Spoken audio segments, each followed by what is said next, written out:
Wow! Eto na pala yung gagawing national costume design para kay Herlin Budol sa Binibining Pilipinas 2022. Pero meron din mga ibang design na i-conceptualize ni Patrick Isorena na gagamitin niya ngayong edition ng BB Pilipinas 2022. Kaya pag-usapan natin etong mga designs na to.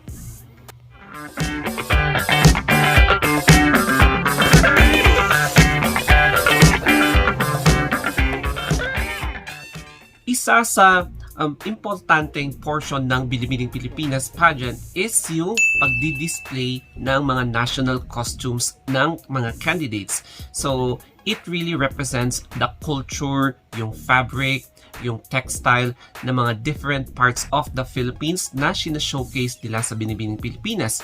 And in this way, ini-introduce ng Binibining Pilipinas Charities Organization yung mga different designs ng mga designers and introducing Filipino designers to international communities. Kaya naman, ang daming magagarbong mga national competitions na pwedeng nakakapagbigay ng inspire sa mga local artists natin para it will have an opportunity for them to grow and to be known sa international stage.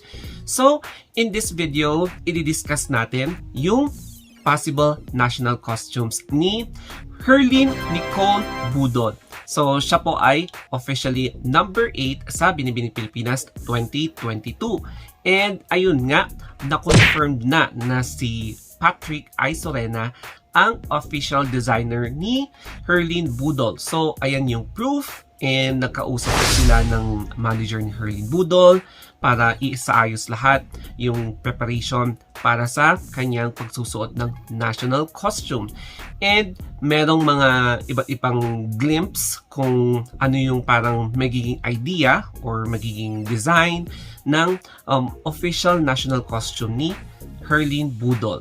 Ngayon, i-start na natin yung mga 5 possible designs para makita natin or ma-conceptualize natin yung mga possible na susuotin ni Herlin Budol. So, ayon nga sa pag-uusap nila ng napiling official designer, ang magiging design, number 1 is yung color blue.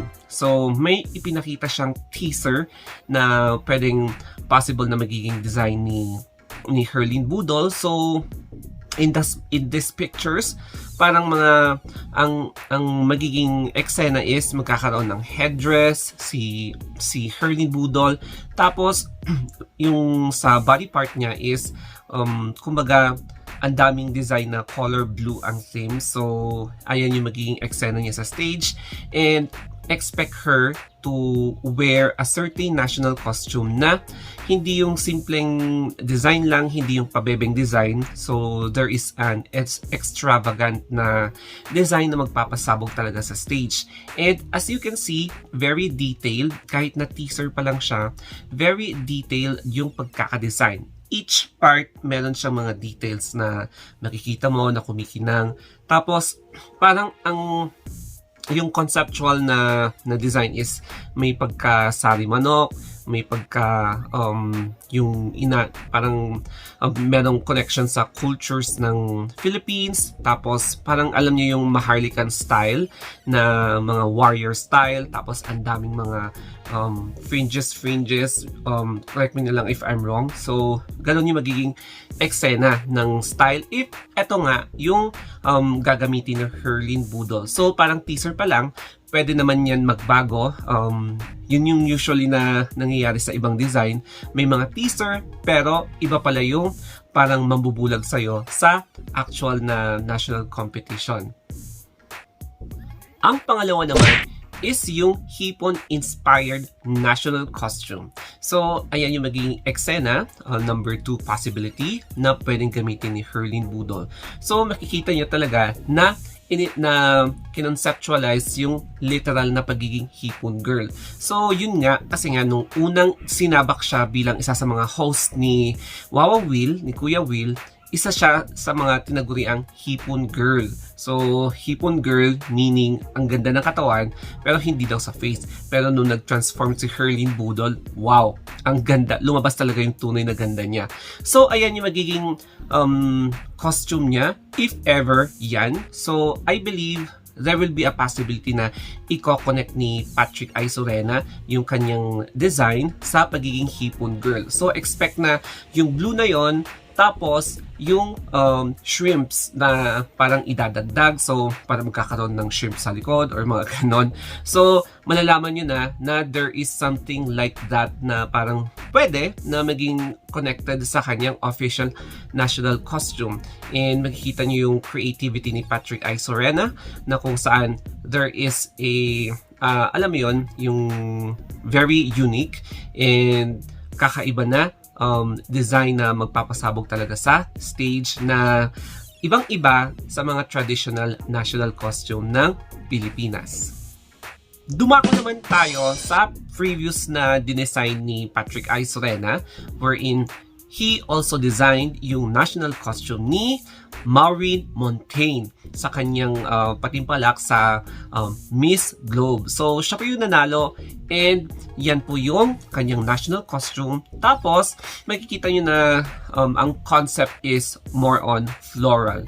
So, kakaibang floral siya and yung pinaka-highlight niya is yung parang I'm not sure kung wedge ba yung tawag doon, yung circular wedge na nagpabigay ng sigla sa kanyang national costume. So, very detailed din in each angle yung kanyang presentation wherein siya yung naging flower, siya yung sinisimbolize niya yung freshness, yung kanyang femininity. So, hindi lang basta-basta costume ang ginagawa ni Patrick Isorena. There is really parang meaning sa each detail ng national costume design na mag-represent sa overall na identity ng isang candidate. So, etong design na to is baka pwedeng maging ganyan, lalong-lalo na yung kanyang sa likod. So, there will be unexpected na design wherein merong magbubuhat si Herlin Budol na mga additional na parang props sa kanyang national costume. And hindi lang siya basta-basta gown lang na may ibang design. So, very extravagant talaga yung gagawin kay Herlin Budol. Kasi nga, pasabog talaga yung gagawin ni Herlin Budol para ma-amaze ang mga judges sa kanya. Ang pang-fourth naman is yung ginawa niyang national costume nung sumali si Samantha Bernardo sa Binibining Pilipinas noong 2018 and nung nag-join si Samantha Bernardo sa Miss Grand International. And uunahin natin yung Binibining Pilipinas wherein siya yung nag-design na ang concept niya is there is a touch of sari manok. So, merong mga feathery na mga fringes na nakikita nyo sa gown ni Samantha Bernardo. I mean, national costume ni Samantha Bernardo. So, there is a touch of parang yung mga folklore ng Philippines na sari manok. Tapos, nung sumali si Samantha Bernardo sa Miss Grand International, yellow-colored yung kanyang national costume. So, parang iba din siyang design, but then meron siyang trademark na hindi lang pure na costume na simple lang. Meron talagang mga iba pang props na makikita mo sa costume niya. So, parang lumaki ang itsura ni Samantha Bernardo. It's because of yung kanyang total na design. Merong headdress, meron pang mga extra na extension sa shoulders, meron pa siyang hinahawakan na props, and then meron din sa likuran niya para mas maging bongga ang kanyang presentation and sa pag-introduce ng culture ng mga Philippine different backgrounds sa international stage. Tapos, ito ang pang-fifth na conceptual design na pwede nyong makita na ihahalo niya sa national costume ni Herlin Budol, which is yung kagaya ng ginawa niya kay Karen Galman nung sumali siya sa Miss Intercontinental noong 2018. So makikita nyo na there is a touch of traditional na culture ng Pilipinas na nahaluan siya ng feathers, tapos makikita mo yung fabric ng if I'm not mistaken, Visayan fabric. So ayan yung mga nabuldang tela na pinagsama-sama lahat.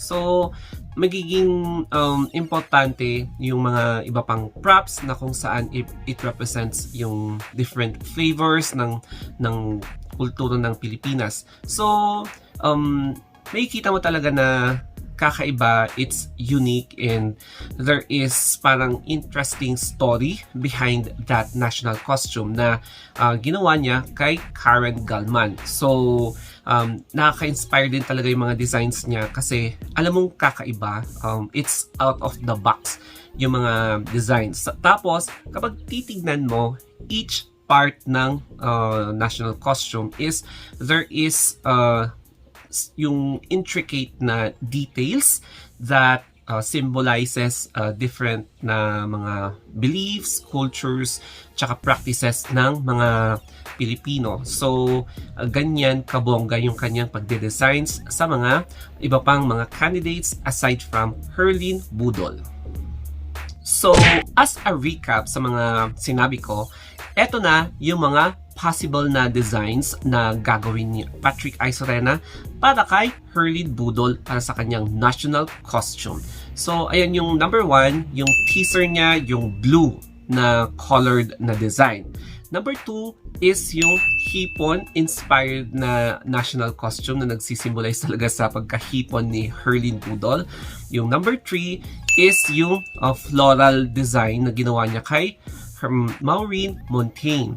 And then, yung pang-4 is yung ginawa niyang sari manok costume and yung mga tribal-inspired na design kay Samantha Bernardo. And yung pang-5 is yung design na ginawa niya na parang tribal din yung theme kay Karen Galman nung sumali sa Miss Intercontinental at nanalo din sa pageant na ito. And may kita mo talaga na right choice yung pagpili nila Wilbert Tolentino kay Patrick Isorena because there is something in his creativity na pwedeng mapaangat pa ang status tsaka yung chances ni Herlin Budol sa Binibining Pilipinas 2022. So in this manner, makikita mo na Herlin Budol is really not a basta-basta candidate. Makikita mo na palaban siya. There is a very deep preparation na ginagawa niya.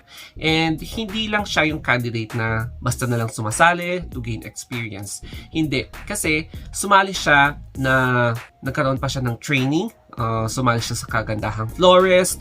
Tapos kung sino-sino yung talagang kinonect nila na magiging designers niya, glam team, in order to mag-fully blossom siya into a different version na Herlin Budol. So, yes, dapat na maging competitive talaga siya. It's because malalakas din yung mga kalaban niya sa Binibining Pilipinas. So, hindi porke malakas yung kanyang support system is kampante na siya because hindi lang siya yung ganun ka-deep yung kanyang preparation. Andyan yung mga ibang candidates na veterans na same din yung preparation sa kanya, nagtitraining din, meron ding pageantry exposure, tapos alam mo na very palaban din sila in their own ways. So I am still praying for Herlin Budol and let us all support her by giving her a consistent na parang pag-prayers na dapat bigyan natin siya ng chance na para mas grow, hindi lang sa pag-host niya, hindi lang bilang celebrity, but also to become an ambassadress and to be an inspirational woman na hindi porke binansagan siyang hipon girl is hanggang dun lang siya. So there is more to Herlin Budol na pwede pa nating ma-discover sa kanya and i-appreciate. So no wonder ang daming nagmamahal sa kanya. And yes, isa na rin ako doon. So thank you ladies and gentlemen for watching this vlog, and sana nagkaroon kayo ng idea kung ano yung magiging national costume ni Herlin Budol. So, it doesn't mean na yun na yung mga national costume na susuotin niya, but alam nyo na kung ano yung concept na gagawin sa kanya. It's because of yung previous design ng napili nilang designer na si Patrick Aysurena. So, kahit na nagkaroon siya ng teaser na ipinakita sa public, wag muna kayong mag-expect na yun na yun. Kasi baka pwedeng dagdagan pa nila yung design, or baka pwedeng palitan nila ng iba pang creativity. So, let us hoping na maganda talaga yung outcome. And syempre maganda naman, pero medyo ang ina-expect naman natin is yung talagang manginginig tayo sa gulat. Ayun. So, thank you very much, and always stay safe kahit saan man kayo magpunta. Mwah!